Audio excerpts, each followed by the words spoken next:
ambe aw foni nema foli nema mumbe kanale neta modo la be mo de ko men ni de fana nema ni ako ka to ale ka bo sanfe ka suru anka wala sa anga du korofé on nema o soro no te balo ci ko tana ko ni be kana donc ala ka anywan diganka akana danteme akana aje aka keni hake kata keni na ere ka kuma e ko parce que ni ale Allah bla tan ko tieni de ke parce que tumana mena aya kanu ka dugukolo tien ka halati pew ako kale kuma na sangolo fe ako ko sangolo ka dugu ka daw yele ya daw be sangolo na ako sangolo daw be ka yele ji ka bo san fe ayo fo suratul kamar konna na Quran sura bidru ani nane aya kononto aya tani kele tani fla a sebenembe a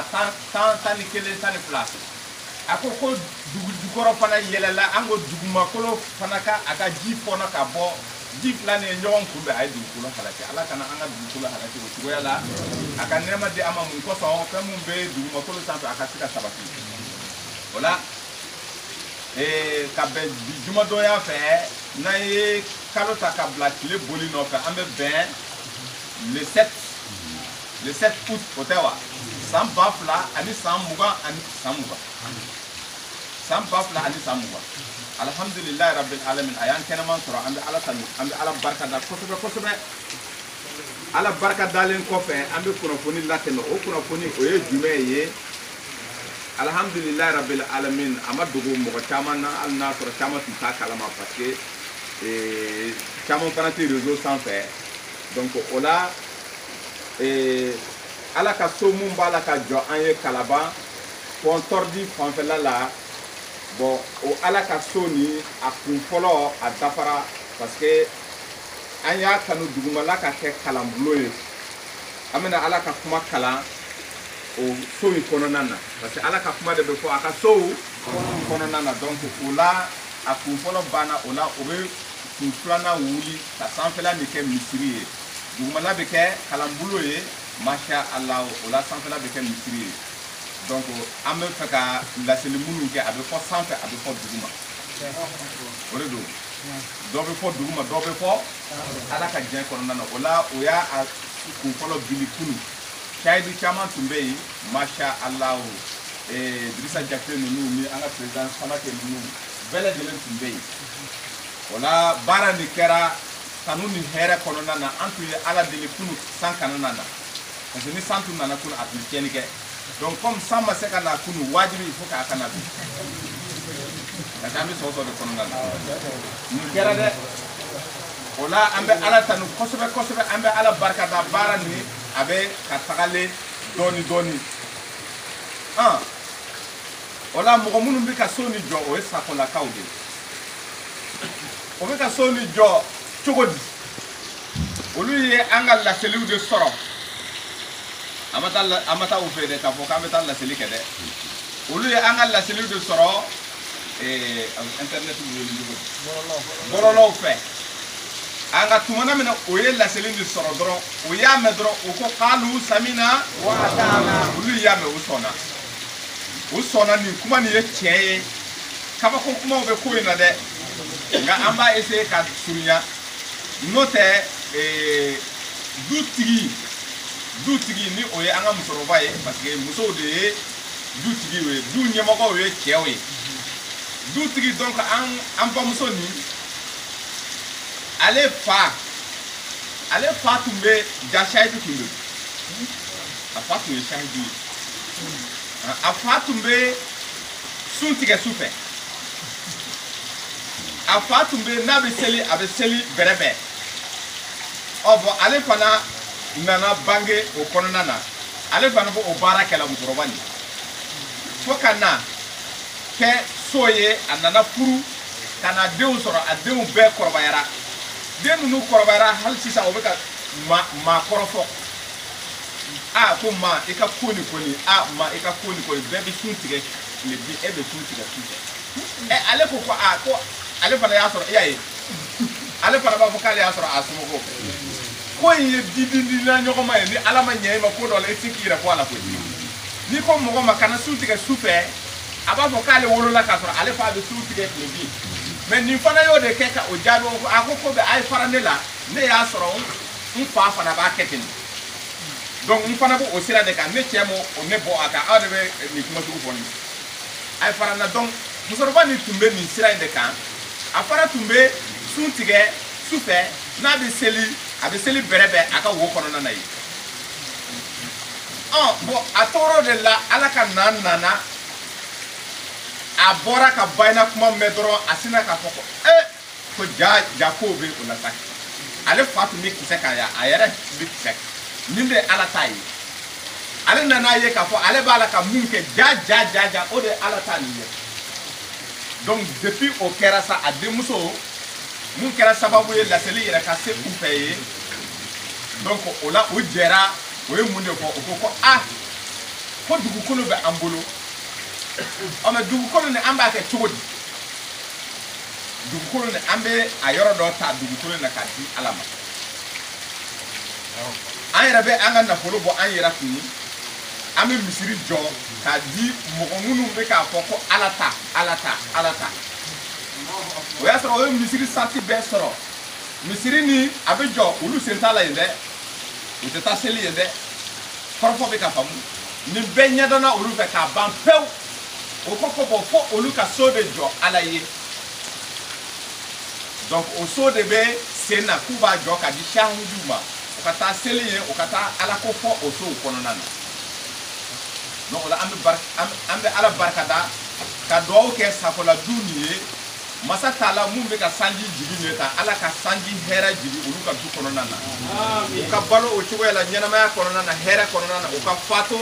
mun fatura u ka kunu u ka don jannatiw kɔnɔna na ala k'u sara ni sarako ɲuman ye parce que ni ala de bɛ adamaden sara i ka baara ɲuman na maa tɛ se ka maa sara maa ka i ni ce a tɛ fosi ɲɛ ala ko la i ye baara ɲuman kɛ anw ye dala kuma fɔlaw de ye n'o tɛ a hakika o bɛ a sara bɛ ala de fɛ yen wa a sara bɛna d'u ma ni ji ɲɛma jɔlen yɛrɛ ye o tɛ nimisa a baara la sabu i tɛ baara fosi kɛ ale ala yɔrɔ ke e k'o kɛ ka taa bɛn ni ala ka kuma ye ko a b'i ka baara tiɲɛ kuranɛ sura 7 aya 100 aya 70 a bɛ yen tiɲɛ tɛ donc o la i bɛ ko mun kɛ ɲɛnamaya la ala ko k'a ɲɛ ɲɛ b'a la i tɛ fosi kɛ ka sɔrɔ ale ɲɛ ma da o baara in na kuranɛ sura 3 suratul al imran aya 29 ani aya 2 donc kunu an tun bɛ o kibaruyaw la an ko an b'a lase tɔw ma minnu ma se ka yen sɔrɔ u k'a dɔn k'a fɔ nin baara in de bɛ sen na dɔw bɛ se k'u yɛrɛ ɲininka ko sayidu ni misiri o tuma na ko olu fana u ni mɔgɔw bɛ ɲɔgɔn bolo wa waritigiw américains olu t'a dɔn k'a fɔ an ni mɔgɔ bɛ ɲɔgɔn bolo wa fɛn min kun ka tɛmɛ ala kan wa n ko an ni ala de bɛ ɲɔgɔn bolo ala de b'a yɛrɛ sago la a ye mɔgɔ dɔw kunu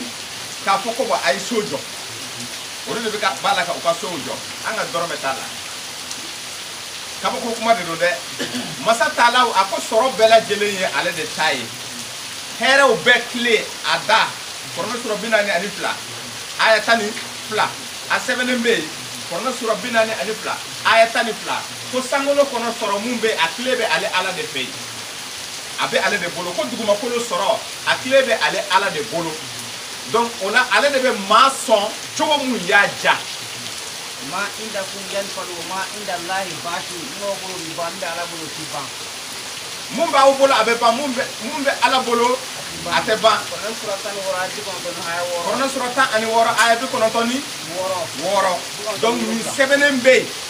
ni nin sɛbɛnnen bɛ yen a b'o cogo la bɔ ala b'a ka masaya kɔnɔna na a bɛ a ka kow kɛ cogo mun y'a ja donc an bɛ ala barikada an bɛ ala tanu kosɛbɛ o tɛmɛnen kɔfɛ an bɛ kunnafoni mun latɛmɛ o de ye an balimakɛ dɔ fana ye ka bɔ Algérie jamana kan an ka sahidu de don a tɔgɔ ye Musa Bagayogo ale ye video dɔ ci ne ma ka bɔ u ka village mɔgɔw fɛ u ka village mɔgɔw u tununnen don kosɛbɛ ma ala ko ɲɛ dɔn hali sisan ale kɛra sahidu ye mais dugumɔgɔ ninnu ma kɛ sahidu mais ale sigilen bɛ Algérie ale kamana gannen don k'an ka dugawu kɛ dugumɔgɔ ye an ko dugu in bɛɛ bɛ ten an bɛ jɛ ka dugawu kɛ Mali ye ala ka maliyɛnw kunu Kur'anu kununi jati u ka kunu u k'a dɔn k'a fɔ fɛn bɛɛ lajɛlen bɛ kɔrɔna kɔnɔna na o ka kiiri kan ka taa kɔrɔna kɔnɔ n'i ma kiiri sɔrɔ kɔrɔna kɔnɔna na kiiri tɛ i bolo lestum ala shay'in lestum ala shay'in o la an bɛ ala fɔ an bɛ ala barikata an ko an bɛ dugawu kɛ a ka dugula mɔgɔw ye ala k'a ka dugula mɔgɔw kunu ni u dɛsɛra ka kunu ala ka fɛn bɔ u la mun bɛ kunu ale y'a dɔ ye ale kununa donc dugawu jaabi daminɛna o yɛrɛ ka dugu kɔnɔna na parce que ale kununa ka ban madama ni ale kununa tɔw na kunu dɔɔni dɔɔni a ka masaya kɔnɔna na o la an bɛ dugawu k'a ye an bɛ dugawu kɛ an yɛrɛ ye an ka mali bɛɛ an tɛ dugu bɔ dugu la dɛ ala ka o kunu u ka nati lumière kɔnɔna na u ka se ka don ala ka lumière kɔnɔ u ka tagama n'a ye o tɛmɛnen kɔfɛ an balimakɛ Bubakar Jalo a ko k'ale fa man kɛnɛ ale somɔgɔw man kɛnɛ a fa de tɛ k'a fa man kɛnɛ an ka dugawu k'a ye an bɛ dugawu k'a ye masa taala o ala ka a kɛnɛya ala k'a kɛnɛya ka segin a yɛrɛ ma i n'a fɔ a ye Ayuba segin a yɛrɛ ma cogo min na an balimakɛ Binaf Ture an ka kalanfa de don a ma se ka yan sɔrɔ a ko ale kɔrɔmuso ye accident kɛ ka yɔrɔ dɔ kamakun yɔrɔ dɔ kari masha Allah a ko k'a b'o janjo la a ko ni nɔgɔyara mɛ a kamakun karilen don ko a ka opérer donc an bɛ dugawu kɛ Binaf kɔrɔmuso ni o ye an yɛrɛ kɔrɔmuso an balimamuso an dɔw dɔgɔmuso de don an dɔw kɔrɔmuso de don an dɔw yɛrɛ den de don o tɛ wa o don donc o la an bɛ dugawu k'a ye ala ka a segin a yɛrɛ ma ala k'a kɛ lajarabi ye a ka se k'a kun o fana ka don misani kɔnɔ sabu a y'o de fɔ Kur'ani kɔnɔna na Kur'ani sura 2 suratul Bakara aya 100 ani aya 100 ani aya 14 ko yala cogoya jumɛn aw bɛ jigiya k'a fɔ aw bɛ don arijɛnɛ kɔnɔ ale ala ka arijɛnɛ kɔnɔ k'a sɔrɔ a ma aw kɔrɔbɔ ni kɔrɔbɔli gɛlɛnw ye i n'a fɔ a ye kira n'a ka nɔfɛ mɔgɔw kɔrɔbɔ cogo min na ko a ma kɔrɔbɔ a bɛ se ka don arijɛnɛ kɔnɔ ten ko kɔrɔbɔli sugu jumɛn de don ale bɛ bana bila aw la a bɛ sɛgɛn bila aw la a bɛ tɔɔrɔ dɔw ɲɛsin aw ma k'a lajɛ walima Kur'ani sura 2 kɔnɔna na aya 56 yalima aw b'a fɛ inna lillahi wa inna ilayhi raji'un donc nin bɛɛ bɛ don a kɔnɔna na ala k'a faamuyali ko ɲuman d'a ma ni i y'a faamu ni i miirila ka taa o fɛn ma i dusukun bɛ sabati i dusukun bɛ basigi i b'a fɔ i yɛrɛ kɔnɔ i b'a fɔ alhamdulillah nin bɛɛ ye lajarabi de ye ala e de ta ye nin ko bɛɛ ye e de bɛ i yɛrɛ sago la sabu a y'o de fɔ suratul hadid kɔnɔ nɛgɛ sura Kur'ani sura 57 aya 22 23 a ko Mamadu kana lajɛ dɛ dugumakolo tɔɔrɔ fosi tɛ dugumakolo sanfɛla sɔrɔ a n'a dugumakolo yɛrɛ quoi tɔɔrɔ tɛ dugumakolo sɔrɔ k'a sɔrɔ a sɛbɛnnen tɛ ale ala yɔrɔ ko tɔɔrɔ tɛ aw yɛrɛ kun sɔrɔ k'a sɔrɔ a sɛbɛnnen tɛ ne ala yɔrɔ ko o la mun bɛ yen ni ko in y'i sɔrɔ k'a ban i kana n'a fɔ ko ko hali ne tun kana bɔ bi walima ne tun ka moto direction jɛngɛ tan o la ne tun tɛ bi i kana o fɔ quoi a fɔ ko non ko nin tun latigɛra a kɛra quoi nin tun sɛbɛnnen bɛ yen k'o bɛ kɛ a nana kɛ masaya kɔnɔna na a bɛ se k'o latigɛ wuli an tɛna don o baabu la fɛn caman bɛ se ka kɛ sababu ye o bɛ wuli nka n'a kɛra ka ban a kɛra ka ban quoi o y'a bannen o la an bɛ dugawu kɛ ala ka muso ni sabati a dusukun sabati a ka miiri kɔnɔ a ka taasi kɔnɔ ani a ka hami kɔnɔna na a k'a dɔn k'a fɔ ala ka lajarabi de ye nin ye nin y'a sɔrɔ o tɛmɛnen kɔfɛ an bɛ ɲininkali de labila bi parce que an tɛna se ka baabu ta an tun y'a kanu ɲininkali o ɲininkali minnu bɛ yen n'an bɛ se ka mun jaabi ni ne ma se ka jaabi kalanfa caman bɛ yen o bɛna ɲininkali mun jaabi ala ka diɲɛ kɔnɔna an b'a fɛ ka ɲininkali de labila nka an bolo ni hali sisan an ma tɔɔrɔ ni minnu tɔɔrɔ de o bɛ se ka bɔ kɔnɔna kɔnɔna nin ɲini masha Allah o la an bɛ ɲininkali labila aw bisimila ɲininkali bɛ mɔgɔ minnu fɛ ɲininkaliw bɛɛ naam Mayiga waaleykum salaam wa rahmatulah Mayiga laseli dɔ la ne y'a mɛn ko kuwalawu ko a bɛ daminɛ kuwalawu laseli dɔ la k'ale y'a mɛn ko oluwalawu bɛ daminɛ kuwalahu la voilà bon n b'a fɛ k'o de faamuya ale b'a fɛ ka o yɔrɔ de faamuya bon o kuma kan nɔgɔ e bɛ taa karamɔgɔ ninnu ɲininka kuranɛ sura 2 ta suratul bakara aya 100 ani aya 1 ومنهم من يقول علامة ومنهم من يقول أتوا سكاكا ومنهم من يقول مو يكانتو ربنا آتنا في الدنيا حسنة ربنا آتنا في الدنيا حسنة وفي الآخرة حسنة وقنا عذاب النار ما يجي من الفامون يسمعنا ومنهم من يقول آية الدمير بيروي ما بقى وبافر ربنا آتنا في الدنيا بابا ربنا آتنا في الدنيا كذا كرامة نوبة من آية دمدلهم بقول صون وبكل شيء ناي وبدموني كناي وبفهم كناي إذا لك ما ودا ومنهم من يقول بدوا إذا لك ما إذا لك جمل ما وفو ربنا آتنا في الدنيا أفورا كوكي كافو نتيجي على يا مكو ده يا فده مكو يو كانتو يا أنتيجي على ربنا أنتيجي على آتنا في الدنيا نيورو نيمان دي أما الدنيا لا وفي الآخرة حسنة إيكا كياما نيورو نيمان فانا دي أما إيكا كيسي كابو جانما تورما تسما تورما ودي duwaw ni yɛrɛ comme mɔgɔ dɔw de y'a fɔ bon sisan Mayiga e fana k'i jɔ k'a fɔ ko e bɛ Ala deli mɔgɔ dɔw y'a fɔ Ala ni yɔrɔ ɲuman d'a ma diɲɛ kɔnɔ est-ce que e b'a la k'a fɔ donc sisan ni e bɛ mɔgɔ dɔw de baro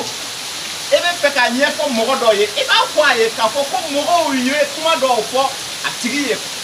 mais ni e yɛrɛ kan ka Ala deli k'i ka problème ɲɛfɔ Ala ye i b'a fɔ ni tigi de i t'a fɔ k'u y'a fɔ dɛ o ye mun fɔ e b'a daminɛ n'o de ye sisan olu fana ye Ala deli mun kɛ rabana i b'o de ta direct la donc olu ko Alahu a bɛɛ de ye kelen ye olu kɔrɔ arabukan na a fɔ jumɛn Ala ye kelen ye jigisɛmɛ masa de don e nana i jɔ bolo kan e ko a fɔ Ala ye kelen ye jigisɛmɛ masa de don e bɛ k'a fɔ jɔn de ye k'a fɔ e bɛ ka jɔn de yamaru k'a fɔ a fɔra ko kira k'a fɔ qul huwa Allahu ahad Allahu samad lam yalid wa lam yulad bon sisan wo n b'a ɲini i fɛ i fana k'a ɲɛfɔ an ye ne k'i ma n ko Isaac Mayiga a fɔ kelen e fana seginna k'a fɔ ne ma ko a fɔ kelen ne ko a fɔ fila e b'i kanto ne ma ko a fɔ fila est-ce que an tɛ ka ɲɔgɔn bonya walima an tɛ ka ɲɔgɔn faamu a bɛ comme an tɛ ka ɲɔgɔn faamu dɛ n'o tɛ n'an bɛ ka ɲɔgɔn faamu a bɛ comme i bɛ ka ne dɔgɔya ne b'a la k'a fɔ i ye k'i k'a fɔ kelen e bɛ k'a fɔ ko a fɔ kelen donc e bɛ ne fana bila ko n k'a fɔ kelen ma Ala de ko k'i k'a fɔ ale ye kelen de ye ko Muhamad a fɔ donc n'a ma ɲɛ e bɛ mɔgɔ wɛrɛ de kalan i b'a fɔ a tigilamɔgɔ ye qul hu Allahu i b'a ɲɛfɔ i den ye Ala ye kelen i b'a fɔ qul hu Allahu a fɔ Ala ye kelen mais ni e yɛrɛ bɛ na i ma don i tigi Ala la i b'a fɔ huwa Allahu Ala e ye kelen ahad Allahu samad e bɛ to k'a mɛn karamɔgɔw da a'udhu billahi minash shaitanir rajim kente d'accord Qur'an sura 16 i b'o ta aya 90 ani aya 8 kuma dɔw fana bɛ yen fa iza quri al-Qur'anu fasta'iz billahi minash shaitanir rajim e bɛ mun de faamu nin na a ko Muhamadu tuma o tuma ni aw bɛ Kurana kalan k'aw k'a fɔ tuma o tuma n'aw bɛ Kurana kalan k'aw k'a fɔ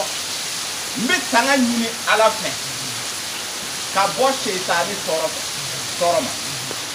n bɛ tanga ɲini Ala fɛ ka bɔ shetani tuma o tuma n'i bɛ Kurana kalan k'i k'o fɔ bon d'accord o ye aya nin mais pourquoi e b'a tigɛ k'a fɔ a'udhu n bɛ tanga ɲini o t'a fɔ a'udhu billahi wa a'udhu billahi okoro mbe tanga nyini o de a'udhu billahi note adamine tumpe a'udhu billahi de fastaizu billahi minash shaitanir rajim tanga nyini oh e fana nana e be feka korna kala e korna da ele sisa e be feka korna kala e ko bon na be feka korna kala aka po abe tanga nyini ala feka bo shaitani toroma ne kuma dimen ota ante ala bonyawa wala ama kuma ne famu ke e ka tanga de nyini donc il va pour mbi tanga nyini a'udhu billahi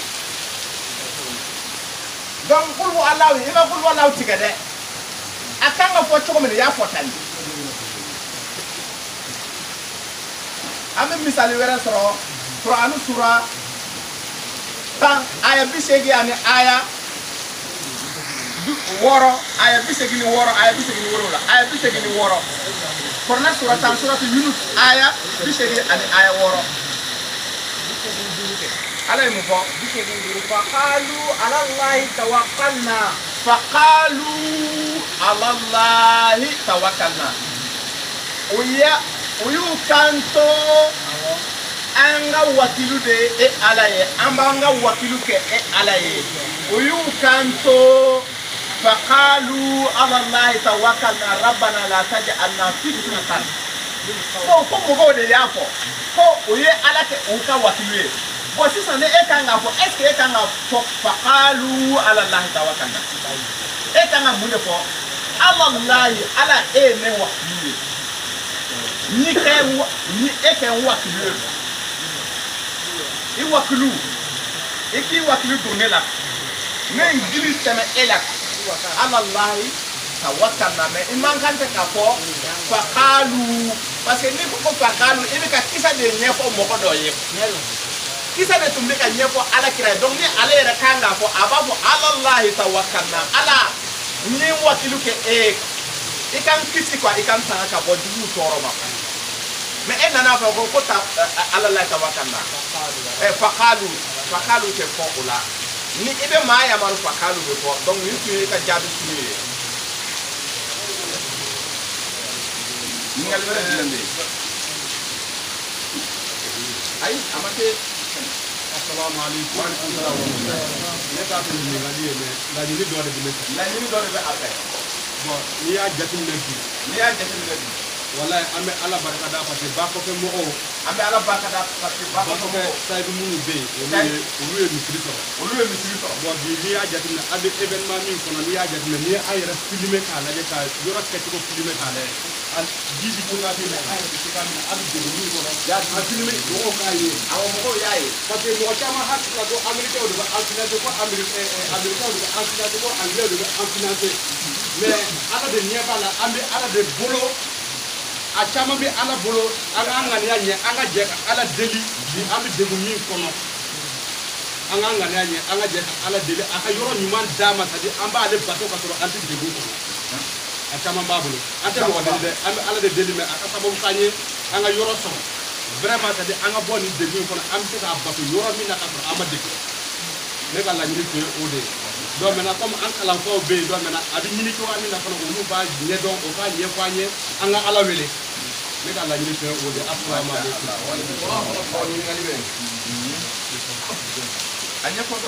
assalamu alaikum wonne ko ngani ngali be a propos ala ka haramu kenwa ala ka ko feni ma ku haramu lelo abi dan fen yere matrafa balia haramu bi dan o de la ou ba agere nyo ya haramu yere la o yere bi do haramu ko exemple abi ko block haramu ya lelo block mi ni dronde haramu ye wa ou be ka hali block bi tele matrafa ou be ka do block bara yoro la ou be ka baraka block yoro la o bebe do haramu ko wa kele sunguba genea a haramu ya lelo kana ta genea la o bi famia me ka sunguba baroke nyo ou be ga soro ga barake dala aga ga hera ba bolo ko ka barake na yo kana bi do haramu ko wa bakuru bala ona nyogona ka fo leso boy haramu ye ikana leso go dingo de haramu ye o be lembe mako do nyaye ka so ima bi afereli uba marali o bebe do haramu ko no le ganyina ndini yamu assalamu alaikum rahmatullahi bon ala ma fo fansi qur'an ko na ko dolo e haramu ye na be faka famu ibali famu na aba fo ki kanake na ko ki kanake o keli de haramu ye a bɛna yamaro dɔ de fɔ i ye quoi ko nin kɛ kana nin kɛ ko kɔnɔ yɛrɛ jiginna de k'i ladɔnniya e kan ka fɛn minnu kɛ ani ala ye aw bali fɛn minnu na Kurani sura 6 aya 100 ani aya 51 aya 100 aya 51 ka bɛn ani amin ma baganw ko fɔ sura kuma bɛ mun de nɔfɛ nin kɛ o ye yamarukan de ala ye ko o bɛ wele ko daga ko dagalew kana nin kɛ nin o de ye o bɛ wele haram ko balilew donc i ye misali minnu di an bɛ misali ta a saba ta o la a ko dɔlɔ a ko k'aw kana dɔlɔ min Kurani sura 5 aya 51 ala ye mun de fɔ ye k'aw kana gɛrɛ jɛnɛya la dɔlɔ min k'aw kana dɔlɔ min k'aw kana ya ayyuhal ladina amanu limana jɔn de ko don bɛɛ ko tɛ dɛ innamal khamru wal maisiru wal ansab wal azlam rizqun min amali shaytan setan la baara de do k'a kana so jouer a ka nafolo la a kana mini kɛ dɔlɔ la ko nin fɛn ninnu ye setani ma fɛnw de ye quoi nin baara e balilen don baara mun kɛli ma dɛ n'i y'o kɛ o de ye setani ma fɛn ye mun de kosɔn a aya 92 ko parce que o so jouer ani o dɔlɔ min k'a tɛ na ni fosi ye aw la a tɛ fosi kɛ aw la fo ka bɛnsɔnkɔniya don aw ni ɲɔgɔn cɛ dusukun kɔnɔna na a bɛ bɛnsɔnkɔniya de don aw ni ɲɔgɔn cɛ ka aw laɲina ala ka batoli ma aw ye mun de faamu ni kuma in a ko bɛnsɔnkɔniya ye jumɛn ye an bɛna kariti bɔ mais kariti ni a tɛ kɛ kulonkɛ ye i n'a fɔ kulonkɛ dagara aw ye suratul muhammadu kɔnɔna na Kurani sura 47 aya 76 ala ko ne ala ye kulonkɛ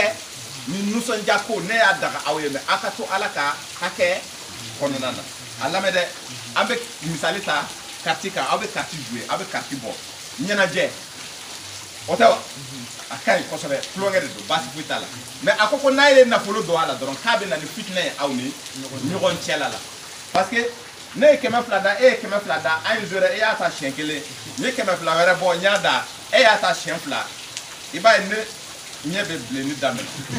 n b'a essayer k'a fɔ ko n bɛ bɔ n'a ye sabanan fɛ walasa k'an ka wari nin labɔ au moins ne ye mun don n y'o sabanan fana bɔ 100 i y'o fana ta a bɛ na ni jumɛn ye bon ala de bɛ fɛn dɔn anw tɛ fɛn dɔn bɔ nin dɔnniya kama de a ye an kɔn kan k'a kana a ka nafolo don ka dun ni cogoya ye mun ma kɛ cogoya dagalen ye ne ala fɛ Kurani sura 4 aya 20 ani aya 9 cogoya jumɛn a ko sanni feerefɛnw ka tɛmɛ aw ni ɲɔgɔn cɛla la ko o de ye halala ye walima karisa ka n'a fɔ i ye ko Mamadu Jalo hɔn nin na o de ye ka halala ye mais k'a kana a ka nafolo ta k'a jouer jeu de hasard la i t'a dɔn i bɛna mun sɔrɔ parce que sanni feere la a bɛɛ dantigɛlen don fa m'a termé mais nin na termeli t'a la i t'a dɔn a bɛ taa laban mun na donc ko o k'a kana o kɛ parce que a bɛ na ni bɛnsɔnkɔniya ye aw ni ɲɔgɔn cɛ o ye kelen ye a ko o filanan ko i bɛ to o la dɔrɔn i b'a fɔ i jɔ n ka dɔɔni kɛ walasa n ka seli i jɔ n ka dɔɔni kɛ walasa n ka seli fo seli yɛrɛ bɛ na tɛmɛ o kosɔn o baara kɛli ne ala ye o kɔn a kana kɛ quoi ni aw kɛra limaniya jɔn ye mais a m'a fɔ i ye dɔlɔ ye haramu ye parce que mun na a m'a fɔ i ye dɔlɔ ye haramu ye e bɛ taa o baro ye suratul bakaratu kɔnɔna na aya 102 ani aya 19 a sɛbɛnnen bɛ o aya kɔnɔna na ni alahu ye dɔlɔ ni sobo k'u bɛna i ɲininka a kibara kunkan ko la ko mɔgɔ bɛna alakira ɲininka quoi i y'a ye a bɛna alakira ladɔnniya dɔlɔ ni kibara ani sobo qul fihima ismun kabirun i b'a fɔ u ye ko jurumu belebeleba bɛ nin fɛn fila la dɛ wa manafi'u linnasi wa nafakati bɛ a la ka taa mɔgɔw kanu na a lamɛn dɛ wa ismuhuma akbaru min nafi'ihima kuma fila fɔra yan ko mais a jurumu ka bon ni a nafakati ye ni a bɛna mun fɔ i ye ni i y'i sen don a la a tɔɔrɔ de ka bon ni a nafa ye n'i donna dɔlɔ min na dɔlɔ min tɔɔrɔ ka bon ni nafa mun bɛ dɔlɔ la wa jurumu belebeleba de don ale yɔrɔ parce que ale tun y'i kɔn kan k'i kana min kɔrɔfɔ bɛ ka faamu mais ka sɔrɔ a dun k'i ma ko nafa kati b'a la bon nafa bɛ fɛn mun na ni e ma se a ma i n'a fɔ mɔgɔw bɛ k'a fɔ cogo a kana gɛrɛ dɔlɔ yɛrɛ fan si karamɔgɔw t'o fɔ wa ko ka gɛrɛ dɔlɔ yɛrɛ la k'o ye haramu ye bon ala dun ko nafa bɛ dɔlɔ la bon ni e ma gɛrɛ dɔlɔ la e b'a nafa sɔrɔ cogo di ɲininkali bɛ yen dɔlɔ in na ni nɛgɛ ye an tigɛ joli bɛ bɔ an na an bɛ dɔlɔ in de kɛ ka a nettoyer alcool o tɛ wa alcool ye mun ye dɔlɔ de tɛ wa le vin aigre le vinaigre an t'an ka saladi faga n'a ye o tɛ kɛ wa saladi ninnu an t'a faga n'a ye wa o y'a nafa kati dɔ ye dɔlɔ bɛ don fɛn caman na nafa bɛ a la bana furakɛli siraw ni fɛn wɛrɛ siraw fɛ a jɔyɔrɔba de bɛ yen bon sisan ni e ma se dɔlɔ ma e bɛ se ka kɛ cogo di e dun bɛ to k'i yɛrɛ furakɛ hali ni lami y'i tigɛ i b'a fɔ ko alcool dɔ t'aw bolo ka sɔrɔ a yɛrɛ ko alcool hali i kana gɛrɛ alcool la non a ko k'i kana min a mini ye fɛn balilen ye a k'i ma kurani sura 17 aya 30 ani aya 2 o de tɛ k'aw kana gɛrɛ jɛnɛya la ko jɛnɛya ko k'aw k'a dɔn k'a fɔ jɛnɛya sira ye sira cɛjugu de ye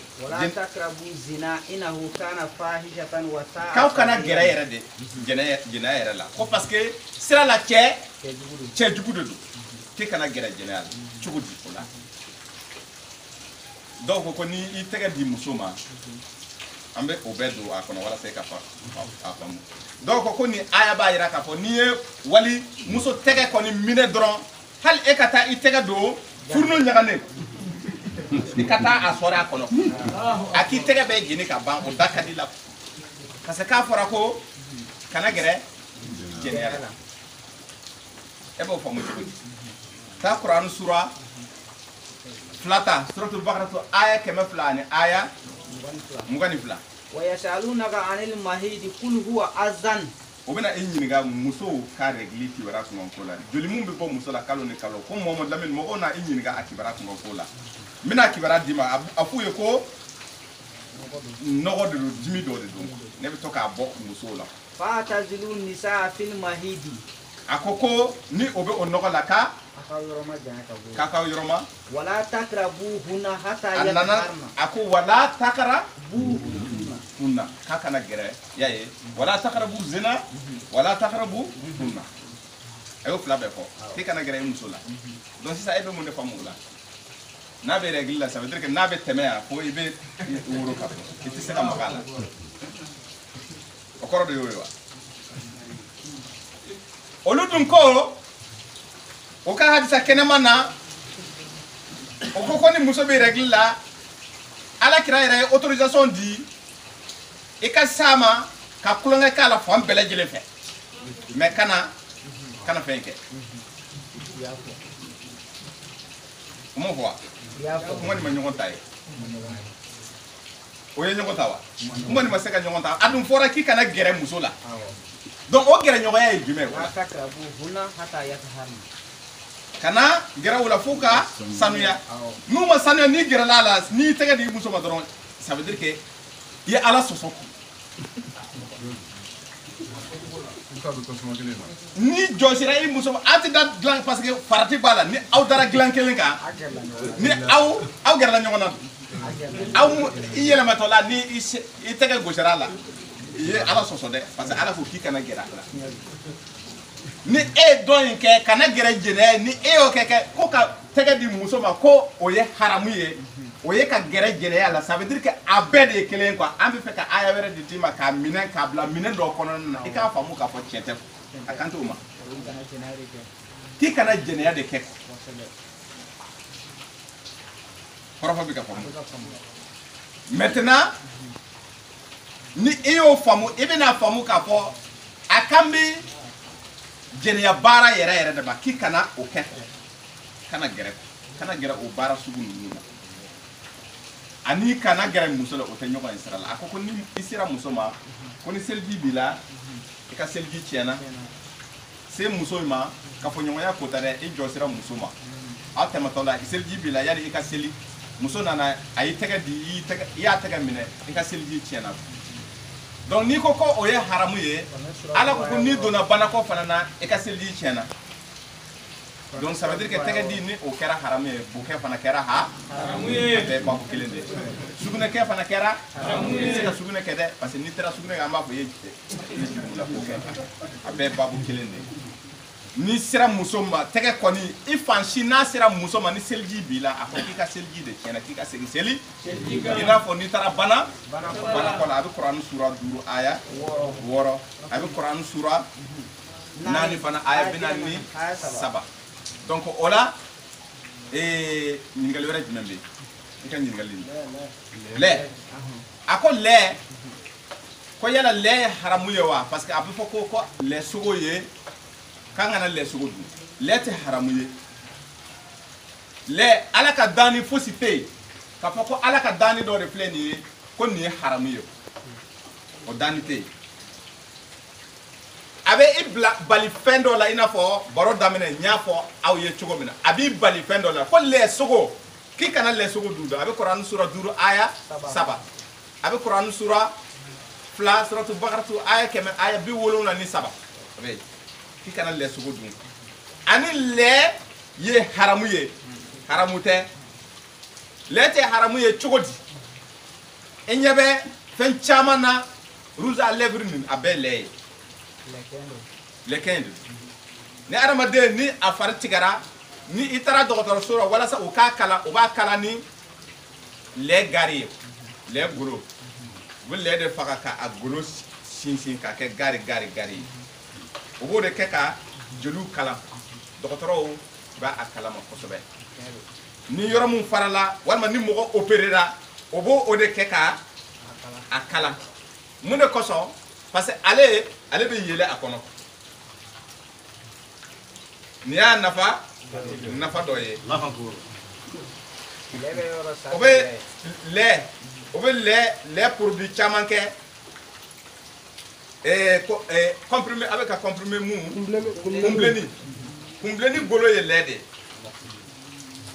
a dilanlen don ni lɛ ye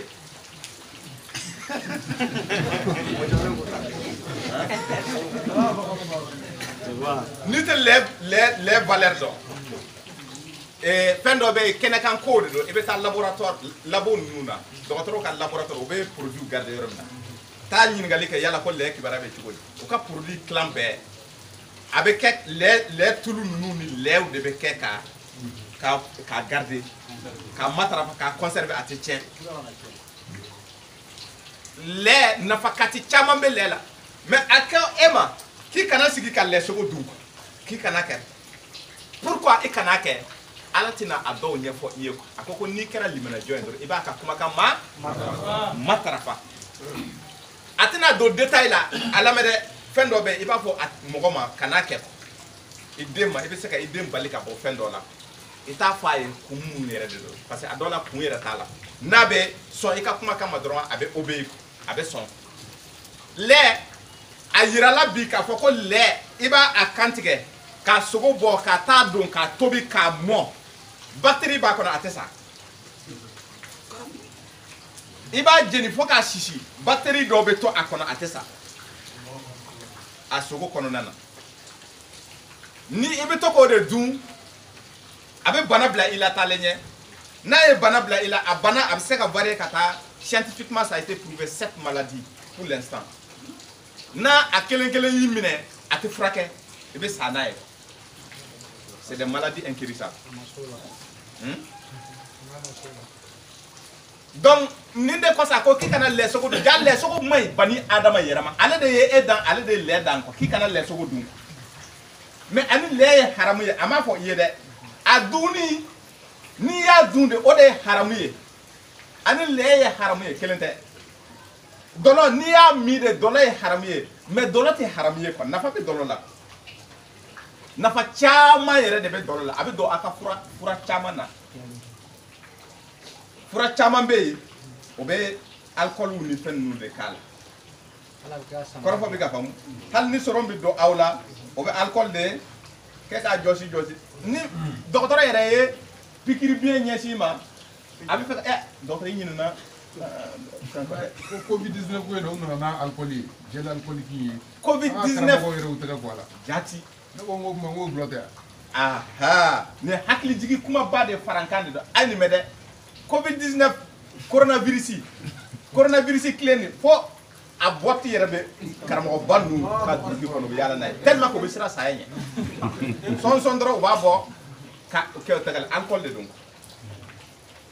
ala ma foko na fa bala wa bo ni eyo alcool ke haramuye e ba nafa utiliser chogoti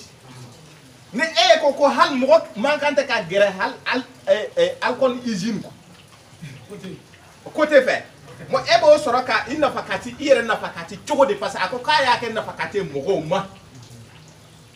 alcool do be ga samara kol alcool do be ke ka samara kol ka pole o yera ka boy ni kat akacha yere le keleni avec hein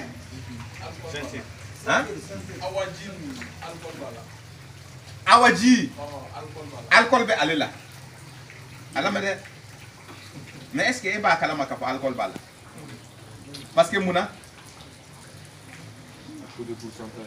ale te ye akonna alcool lama glalente ka foko aya mi abu to ka fe mu mi afura lama do de abe bla akonna na abe kema afa abaka religieux kabako bilibili ba de donde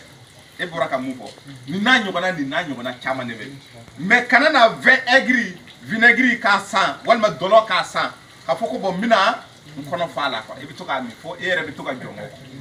kano keko et puis ayira la ka fo abe banabla mokola on appelle ça le cirrhose du foie abe cirrhose du foie bla mokola na ya bla ila dro o fana ate furake blé c'est-à-dire que abe to abere ka tigi fatuka dolo be o ke mokola mo munu be dolo mi donc ola e ka nyingali jabi de fen chama be fo e ka nyingali na akan a faran fasia do de niye wana ko sunguruba gere nyoya nabi sako kale tira banabato de ma oko pharisien kao ani scribe ni pharisien kao Abdullah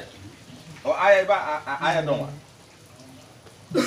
scribe ani pharisien kao o ye nabila isa jalaki ko nabila isa ye qu'il est en compagnie des gens mauvais ama sumruba ke mogolankule ya alamede ama doromina ke mogolankule ya ama jonke mogolankule wa ube bara do de kela o bara de kone do ala fe ube ka ala so ka bara munke ni senu de tout la ko ore ko so ubala ka bara ni keko utu janto ala ka limite la o ka strate ala ka limite la olube akela ko mena chine nunu be chide wala saka kuma mogo fe mogo ka o jogo glan kata bene ala ka kuma ma mena sisa yoro jime Matthieu chapitre 9 verset 11-12 ako scribe ko e bi scribe do scribe de mo munu tumbe sebeni les écrivains c'est les juifs bani la ka dempe mo kala ni bawde do ani pharisien kaw mo munu blalendo kan nabila Musa ka sharia les 10 commandements ko kolosi oyu yere dambe katako olube nabila Musa ka gafe de kolosi olu de wele pharisien mo babawde do nabila Isa nana ka chide ya wele ayerama oye nabila Isa kele ko nabila Isa yewo ye kan sumuru bawde be barola ko nabila Isa yewo ye ani malan kolon de be barola nabila Isa ye munde ke ku jabi o de boro fle ka dima Matthieu kono na Matthieu chapitre 9 verset 11 ka digi ako ne nabila Isa ne chira de kata banaba taw de furake ko ne mata chi mo kenama ma kongu furake ko est-ce que ne ema bana ebe se docteur Sola wa Diallo madala ni be se docteur Sola de ni bana ni mo mu ye docteur Sola a bana de bala a mo be furake lila donc docteur ka joyoro bate kata mo mun ka kene ko bana foi te ela bon akacha ala fe docteur barate e la e mogote docteur bara la docteur era mogote e la ka fo ka be furake parce que ika kene ko bon avec un dalon de gosi wala sa e ka fa mu nyanama ya ko kono nana mogo de be munun ko o ye ala o sona ala tama o be ka ala take donc c'est pas la peine e mu ne fo ni hakili jigita andama ni nyogon sa am mu ne fo nyogon wajili ko kuma be ya hakili jigide be an nyogon celala nga mogo munte ala ko la e be se ka gere ala de la ka kuma afa e be ni bara munna de nimbeta nabila isa tumbe tu zongu ni mogonan kolo ni sumuru bawo wala sa ka kuma ofe ni ala ka kuma ye ni senu ka do ula u ka ala ko nyedon u ka o yere bo bara ni na nabila isa ka bara le tu yoyi bo sisa ni iyo lege e be na nyiningali ke e ko ka sumuru ba baro ko ye haramu ye bo ne e ma sumuru ba baro e be se ka kuma fe chugo de ala ko la ni ema zong ema gera zola e be se ka kuma fe ka yira la ka fo e be ni bara mun amandi alay don nyini gali fana de fleni donc ka kuma sunguru ba fe ka boro ke sunguru ba fe basi foshi tala ka finu kala walma ka finu kala basi ala fini sa ibolo wala aka fini sa ibolo ni docteur ni na bana ba to la ba fura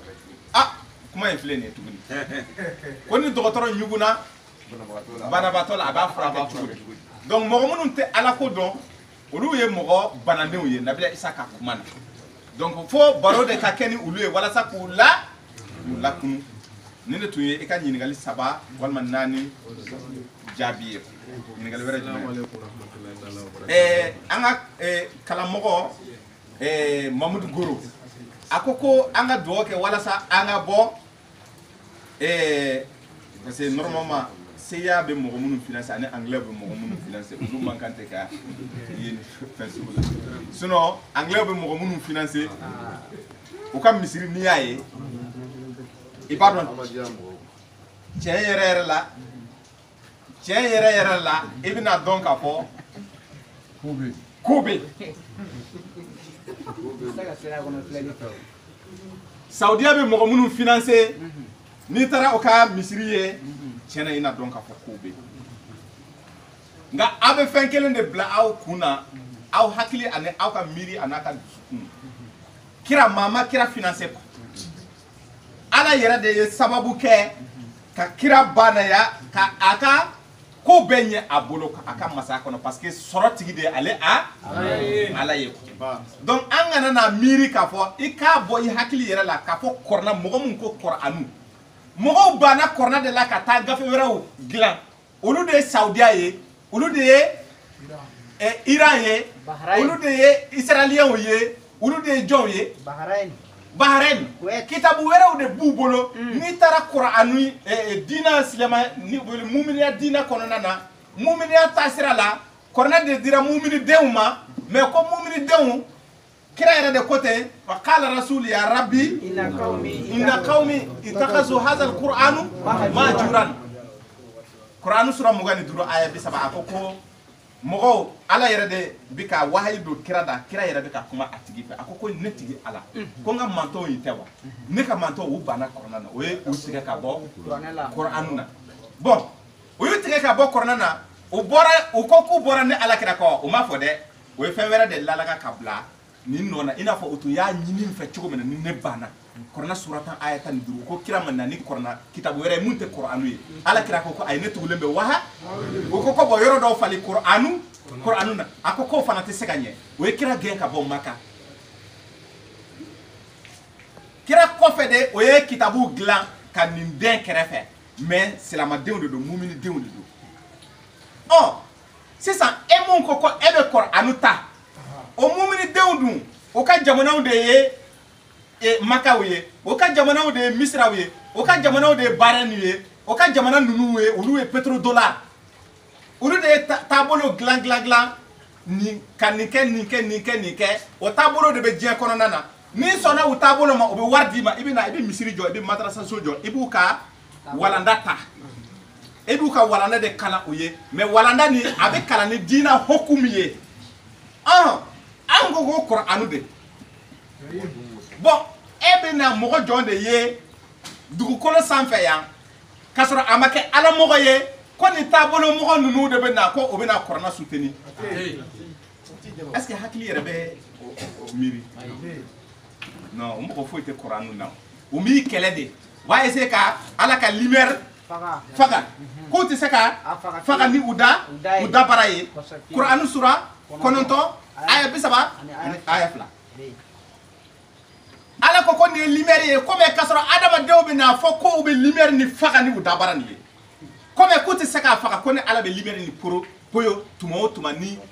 cɛ gɛlɛnw ye Qur'anu sura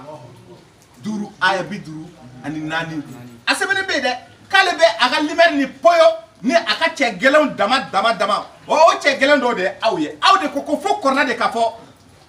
bon Qur'ana ka fɔ olu yɛrɛ sɔn pɛrɛnnen don o la o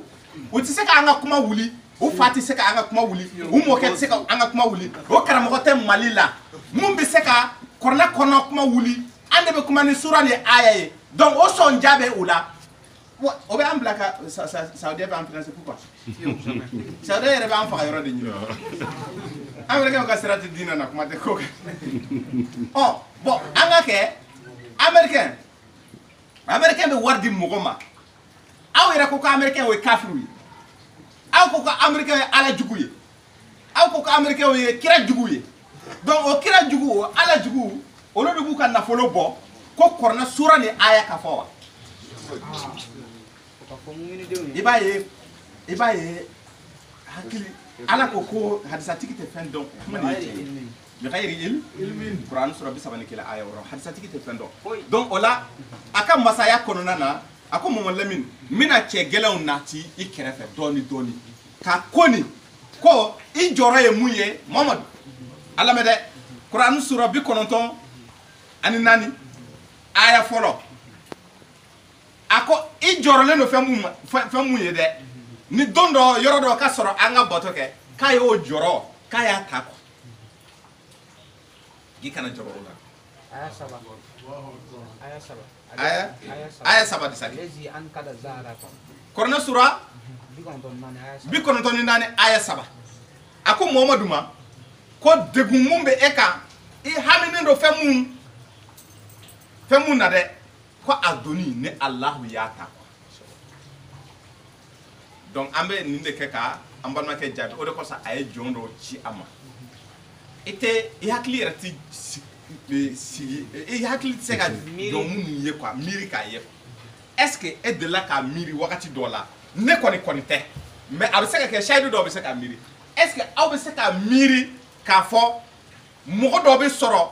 muso kunda musokɔrɔba yɛrɛ a n'a a denmuso a n'a a denw tɔw bɛɛ ko olu de bɛ na ala ka kuma mɛn a ye nin mɛn dɛ ko Qur'ana bɛ ka fɔ an y'a mɛn an sɔnna o ma dan o ma dɛ ko dugukolo dɔ bɛ an bolo an tɔgɔ la Bamakɔ kɔnɔ yan mɔgɔw yɛrɛ bɛ ɲɔgɔn faga dugukolo nɔfɛ yan k'a fɔ ko o dugukolo in dɛ an bɛna jɔ k'a kɛ misiri ye k'a di minnu ko u seriyalen don ni kutubu sa hakili tɛ se k'o ye dɛ kɔfɛ yan ka taa kɔfɛ ne tun tɛ se k'a miiri mais o kɛra a ka masaya kɔnɔ bon i bɛ a bila i kunna a bɛna kɛ ten de o dongo dɔ ye ne wele an ka sahidu gɛlɛn de don an ma deli ka se yen yɛrɛ Kolokani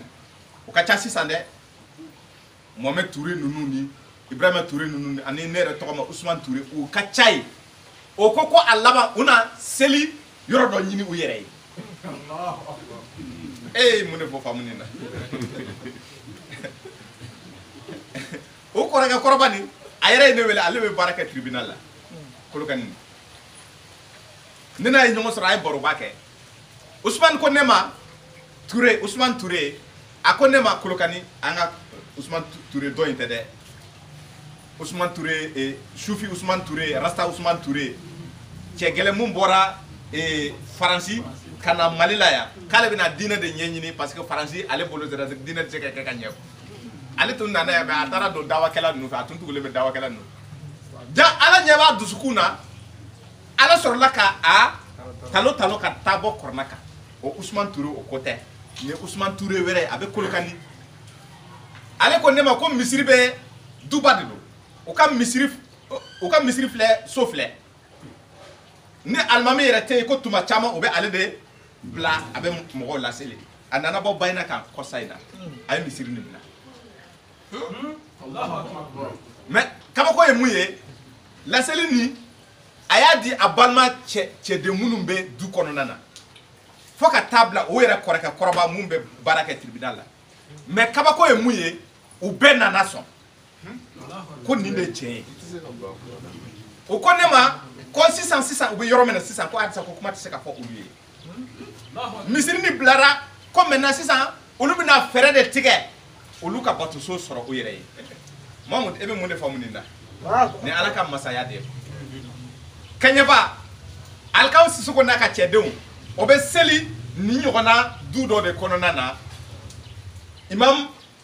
Abbas Sangare mun gɛnna ka bɔ misiriko la alimamuya la ko parce que dɔrɔn a ko k'a bɛ ala ka ayaw labaara bi u bɛ ka seli a ka du kɔnɔna na e bɛ mun de miiri u ka ko la kana siga k'a fɔ ko taalen ɲɛ ninnu bɛ misiri sɔrɔ u yɛrɛ e ɲɛ bɛ Bamakɔ belebeleba in na cɛw bɛ ka poye cogo min na kana siga a la k'a fɔ yanni san 10 san 5 san 10 mɔgɔ dɔw bɛ kɛ waritigi ye an cɛ la n'a ma waritigi ci k'a kɛ sahidu ye k'a ci a ma mɔgɔ dɔw na kɛ waritigi an yɛrɛ cɛ la mɔgɔ min bɛ se ka misiri jɔ hali a yɛrɛ tɛ tamati misiri jɔ la ala ko a ka masaya kɔnɔ a b'a la k'o baara de kɛ a ko o doni taara ka ban ka kana jɔrɔ ka o baara kɛra ka ban donc a tɔ ye dɔrɔn an m'an sigi ka don makɔnɔ kɛ ka ala barika da Taqabbal minna ya Rabbi la ilaha illallah taqabbal minna ya Rabbi la ilaha illallah la ilaha illallah la ilaha illallah la ilaha illallah la ilaha illallah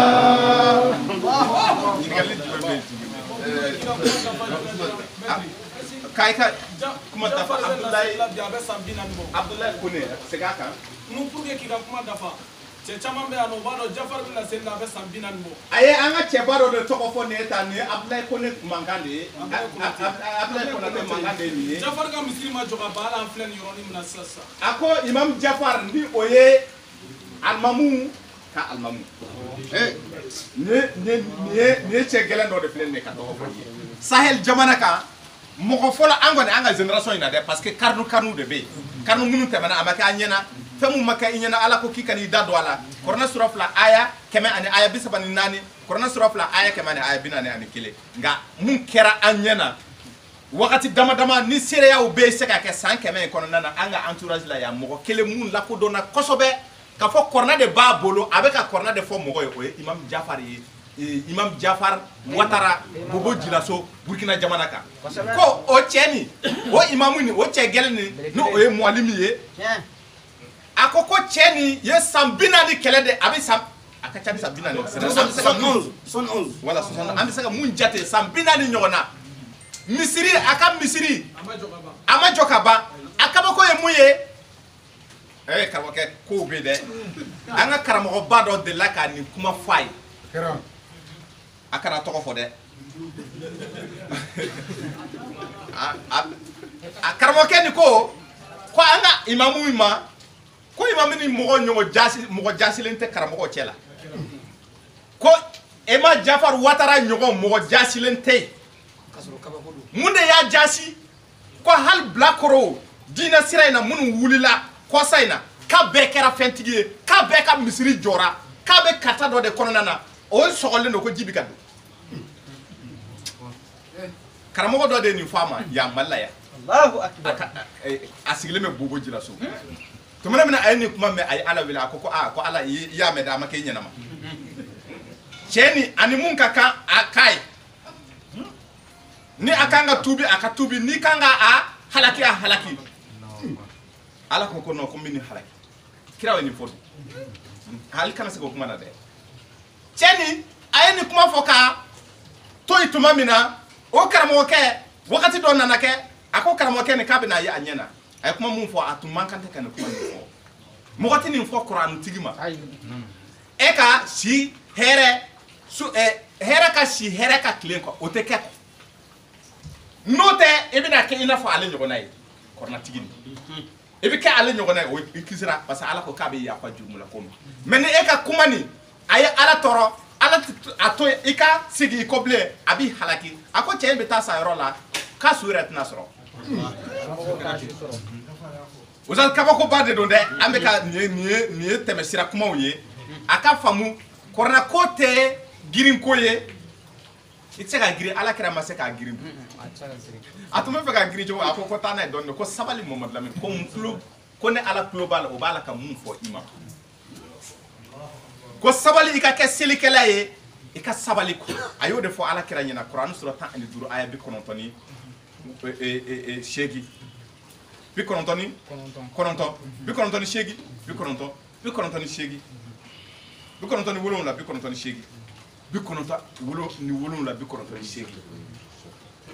a b'a fɔ ala kira ye suratu Yunusu fana kɔnɔna na Kurani sura 10 aya 99 a ko n tulo b'a la o b'a la ka mun fɔ i ma ko nka sabali kɔ ne ma e ci karabali kama kɔ suratu Hijira aya 99 a tɛ yen wa 99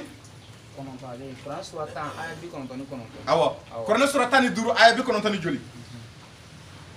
Kurani sura 15 aya 97 98 a k'a lajɛ han a k'a confirmer yani an ka tɛmɛ o de don wa an ka taa k'an ka taa kalanfaw ko k'an ka taa ko hakika kuma ni a ma wuli y'a ye donc o la y'a ye o la nin bɛ ka mun fɔ an ka kalanfa ni o ye Abdulayi 95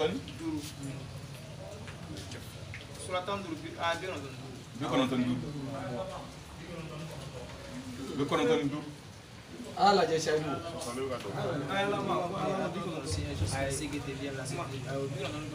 a ko sabali an bɛ ka mun fɔ ko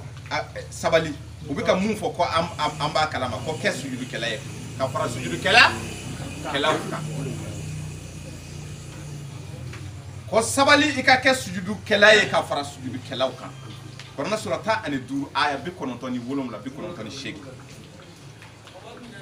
a ka bali minɛ na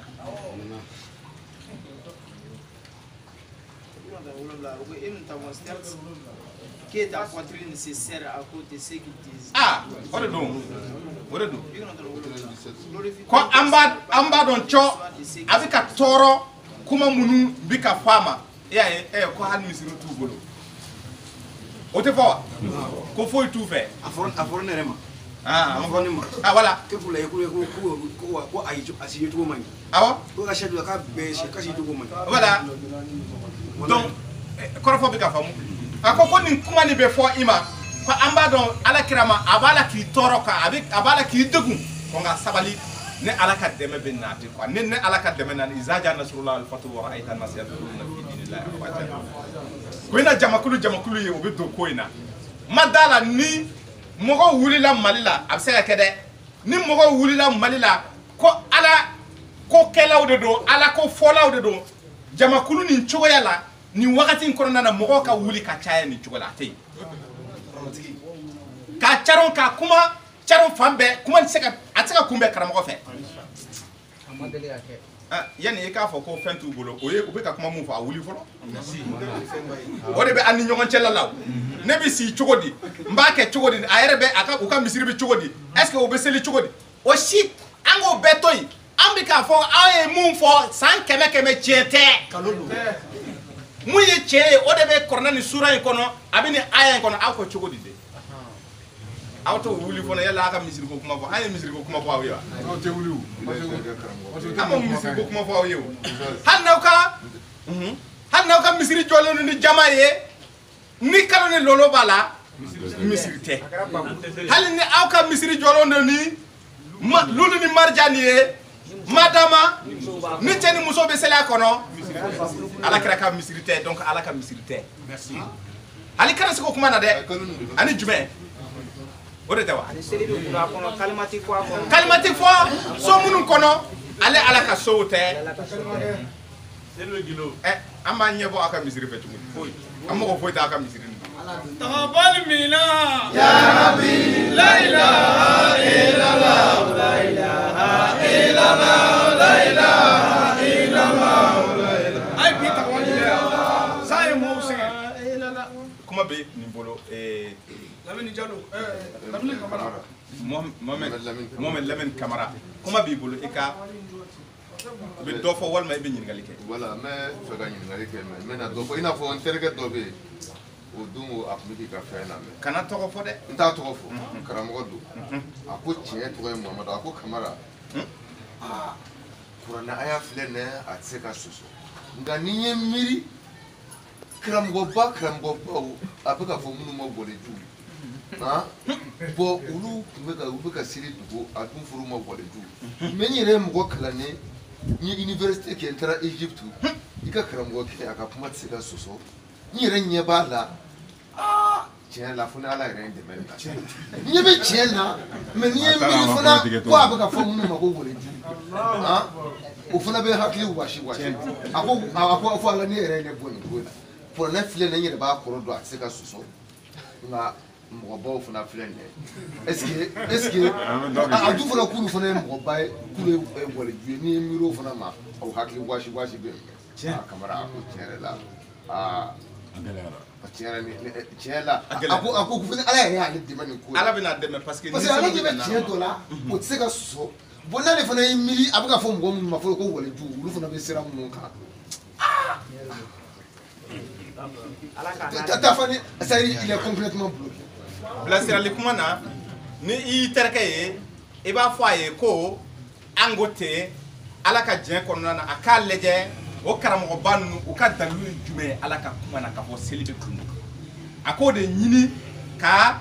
na ka kɔrɔna ta nin lajɛ ka o ta nin lajɛ ni a bɛ kɔrɔna kɔnɔ alhamdulilahi rabbil alamin parce que a ko Ala kira ma Muhammad Lamine ko ne y'i bila ka kuma minnu fɔ a bɛ Kuran sura 21 suratul anbiya aya 24 a ko n'u y'i sɔsɔ kana kuma caman fɔ dɛ ko a fɔ u ye e kɔni ka dalilu nin k'a bɛ kɔrɔna de kɔnɔ sisan n'u ko tiɲɛ tɛ u fana ka na ni dalilu ye ka bɔ kɔrɔna kɔnɔ walima u ka na ni dalilu ye ka bɔ gafe jiginnenw ye ni o ye Tawurata ni Linjila o de bɛ Kuran sura 21 aya 24 hakaza a bɛ sɔrɔ ka mun de fɔ Alakira ɲɛna Kuran sura 11 suratul Hud aya 17 a ko Muhammad Lamine yalima maa mun b'a la k'a ka dalilu ta ka bɔ Ala ka kitabu jiginnen kitabu mun Jibirila de jiginna n'a ye ni seere b'a la o seere ye Jibirila de ale yɛrɛ de jiginna n'a ye wa Kuran sura 4 aya kɛmɛ ni aya 64 ale Ala yɛrɛ ye Kuran seere ye a ka lɔnni yɛrɛ de ye Kuran ye ko yalima sisan Kuran sura 11 aya 17 mɔgɔ mun b'a la k'a ka dalilu bɔ o kɔnɔ k'a di mɔgɔw ma dalilu mun kalanna Jibirila fɛ mɔgɔw ye ni o ye Kuranu ye ko ka kɔn ko Musa ka gafe tun bɛ yen o fana bɛ yen o fana ye dalilu ta yɔrɔ ye Ala bɛ k'o de fɔ ko yalima mɔgɔ minnu b'a la k'u ka dalilu bɔ i ye ani mɔgɔ minnu b'a la k'a ka dalilu bɔ fan wɛrɛ fɛ mun tɛ nin kitabuw ye ko yala aw kan k'o sanga ɲɔgɔnya wa fiyewu. n balimakɛ tɛmɛnen i ka ɲininkali ye sisan nin tun ye seereyali kuma ye an b'a fɔ i balimakɛ nin i b'a fɔ i balimakɛ an yɛrɛ balimakɛ i b'a fɔ a ye k'a kana tamaki k'a ka dalilu lajɛ n'a y'a ye a bɛ kɔrɔna kɔnɔ a k'a kɛ n'a y'a ye a tɛ kɔrɔna kɔnɔna na a ka da la k'a fɔ waliyu ko o ka waliyu ko nin o ye yɛrɛ ka titiri dalen ye u ni ɲɔgɔn cɛ la Ala y'o de fɔ o ko bɛ ɲɔgɔn solo de foyi kɔrɔ k'a ye k'i fɛ ɲininkali jumɛn b'i fɛ. Sufɛ seli la o bɛ mun fɔ ko rakatal fajiri o est-ce que a bɛ dafa ko sufɛ seli la sufɛ seli tɛ nafilɛ seli o bɛ mun fɔ a la ko rakatal fajiri avant la prière ko rakatal fajiri mun bɛ kɛ ka kɔn seli fajiri seli jɔ 2 de ye ko o bɛ cogo di ko o tɛ yen arakaw de bɛ yen fajiri ye 2 ye fitiri ye 3 ye a tɔ ye 4 ye nafila ta nin o bɛ daminɛ su minuit Kuran sura 17 aya 79 suratul Munzamin Kuran sura 73 aya 20 a bɛ daminɛ su minuit walima i bɛ o fana tilan ka kɛ tila filanan ye ni o ye 2 heures walima i b'o kɛ tila sabanan ye o 3 heures fo ka taa bila kɛnɛ ci wagati ko ni kɛnɛ cira kuran sura 17 aya 78 a ko k'i ka kuranɛ dayɛlɛ i ka kuranɛ kalan ko parce que o wagati ye kuranɛ lɔnni sɔrɔ wagati seerew de b'a la kabako belebele bɛ o wagati la dɛ mais e ma bila k'i ka jɔ wɛrɛ kɛ ko ka sɔrɔ ka seli o da ni jɔ wɛrɛ kɛra jɔ ye 4 ye walima 4 de don walima 2 de don ni 2 de don e bɛ 2 wɛrɛ kɛ cogo di ko rakatal fajiri rakatal fajiri jɔ ye rakatal fajiri ko kuma f'i ye sɛbɛ ko tɛ parce que ala dɔ bɛ gindo dɔ m'a dɔn fila in dɔ dɔ bɛ gindo dɔ bange ayi o de don ayi fila in yɛrɛ bɛ gindo de voilà mais dɔ in mun bɛ da kan maintenant a yɛrɛ ni o b'a bange parce que o yɛrɛ tɛ fɛ ka seli cogoya si la n'a ma gundo f'a ka gundo de a laban gundo a laban bɛ gundo donc o la o kuma in tɛ tiɲɛ ye quoi ani ko safi i wali witiri safi i kɔrɔ fila a bɛ kuran sura 89 aya 7 safi i kɔrɔ fila witiri kɔrɔ 1 an fitiri yɛrɛ ye jumɛn an bɛ ni tile y'a nu don kɔrɔna ko ni tile y'a nu don k'i ka seli jɔ ale ye kuran sura o tɛ wa kuran sura 11 aya 100 aya 14 kuran sura 17 aya 78 ko ni tile y'a nu don k'i ka seli jɔ ale ye bon o seli nin ye joli ye safi wal witiri de do fila ani 1 de do safi kɔrɔ fila witiri kɔrɔ 1 mais ko o yɛrɛ ta ko safi ni witiri ta ko o ye seli dɔ ye a dan ma dɛ o seli tɛ yen safo kɔfɛ seli wɛrɛ tɛ yen nafila kɔ nafila dun tɛ se ka seli comme to ala ko kuran sura 4 aya 103 inna salata kanat alal mu'minina kitaban mawquta seli tɛ kunfɛ ko ye kamara seli tɛ ne wulila dɔrɔn bɛ seli k'a tɛ sun tɛ ne wulila dɔrɔn bɛ sun jaka tɛ ne wulila dɔrɔn bɛ jaka hiji tɛ ne wulila dɔrɔn bɛ taa hiji fɛn bɛɛ n'a wagati kɛrɛnkɛrɛnnenya la a ko seli seli yɛrɛ t'a tɔgɔ ma ko seli bilalen don wagatiw de kɔnɔna na k'a kɔn wagati ɲɛ wagati tɛ ni wagati tɛmɛna wagati tɛ donc ala ka hakili ɲuman d'a ma nin kuma ninnu tɛ sɛbɛ kumaw ye taa i ci fɛ n'i y'a kɛbaga ye fana a dabila parce que nafa t'a la nafa tɛ fɛn mun na e ma kɛkun t'a la fo n'a y'a sɔrɔ ala ka mun bɛ wele ko jukɔrɔ jukɔrɔ a bɛ wele cogo di doni quoi nin ye an ka kan de ye ala ka doni dɔ da i la doni fu quoi awɔ ni ala bɛ fɛ k'i ɲangati sera a b'i bila ko dɔ e yɛrɛ de bɛ i yɛrɛ bila sira setan a bɛ setan de bila o de kosɔn a ko a'udhu billahi minash shaitanir ala k'an tanga ka bɔ setan ni ala ye a y'i ye e ka ko bɛ cogoya dɔ la a bɛ setan de bila i la setan bɛ e bila ko nin ko ninnu la bon e yɛrɛ b'a bisigi k'a fɔ k'a ka ɲi k'a sɔrɔ setan b'a dɔn k'a fɔ i bɛ a y'o de fɔ kuranɛ sura 43 aya 40 kuranɛ sura 43 aya 36 a ko mɔgɔ minnu bɛ u ɲɛ ci ka bɔ ni ala ka ayaw ma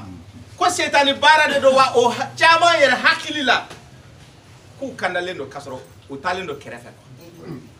wa n'i y'u yɛrɛ ɲininka u b'a fɔ ko alhamdulilahi rabbil alamin k'u kandalen don comme setan y'u bɔ ala ka sira k'a mɛnɛ mun na parce que u y'u ɲɛ ci ka bɔ ala ka ayaw kan donc kana baara kɛ i ma bila baara mun na ala mago t'a la kana na miiri k'a fɔ ala mago bɛ e ka nin baara a mago fosi t'a la a ko seli ni a m'a kɛ k'a d'i ma i k'a kɛ tuma bɛɛ a y'a bila wagati de kɔnɔna na tile nu ani ni tile donna ka dibi don tile nu fila ani ni nu dɔ in tɛmɛna ka dibi don 7 o ye joli ye wagati 7 fajiri fitiri safo kuran sura 11 aya 114 a ko Mamadu Lamini ni seli jɔ camancɛ la salatul wusta kuran sura 2 aya 138 ni tile jɔra i kuncɛ ma seli jɔ a ko Mamadu Lamini seli jɔ ni tile jɛngɛna ka bɔ kuncɛ ma ani ni tile bɛ kuncɛ ma kuran sura 30 aya 18 sabula o wagati 18 ko bato bɛ kɛ ala ye sankolo kɔnɔna na ye bato bɛ kɛ ala ye dugumakolo sanfɛ fana ya ko tuma na ni tile jɛngɛna ka bɔ camancɛ la ani ni tile bɛ ca wagati 5 ma sɔrɔ wa bon d'accord o kɔfɛ k'i ka nafila ومن الليل فتعجل به نافلة لك Quran suratani wolum la aya bi wulna ni kono to oh bo sisa iti bamba sa iti bamba e ko ke kanye e ma bla muna e ko kono ko do were obe seli dun ti taye seli tika karam ko taye e ka kabla tate maira tate ala de tado ni ba ata adaba dala kabla ula afora bana mais ka fo e bo déplacer ala te so o made Ere do ala sagoya kono me ala te do magnifique sagoya kono nana ore ko son wala sa akana ako enke kunfe koye ko zalikal kitab ne sega sega na timuna Quran sura la aya fla donc abe mun fiye son o ma aketen ko ñi ngal wéré membe taqabbal minna la ilaha illallah taqabbal minna amase la ilaha amase doni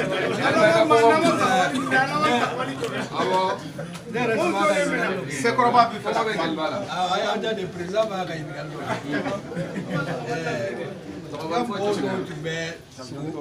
senjini be amengono amena Memang ala di dalam belakang kapo. Ini na tiga dah suhu sarada lenga ka aklabe ita tarata. Kelen tunggu cela. Oko miye shedu. Oko eske ni bebe. Ah, ni dah kolo. Yoro ni mari yoro ndo. Me aku mate menanga. Me biado embe anga imam ini gala, imam bari ini gala. Eska bebe anga tono ke sula par exemple ka anga di Roma kabe kawar para nyokonga voilà kawar para nyokonga kasroka atla mais avec ticket ou autre truc quoi ibiseka wole chuko jumela benani rosara tigé ya identification flèche o de teba o be islam odo flash tirage avec yoro jme avec corner sura duru ay ni mede ay ñin gali ke en fait ni fetu nous bc o be war fara ñogon ka mishi sank anga ke mo tan nu e misini san o be misini kantike o feti don nu ya kantike o ba sogo sarada nu ya sogo sarada o be munde ke o be e tokota Cheikh Tidiane Traoré anga Chekoroba o ba a toko sebe papier doka o be nin ka toko sebe o be nin toko sebe donc ka dada sogo nuka donc ni e toko wella e bi toko de ñini kata ota sisan al iba lede ajara yo amajayo iba de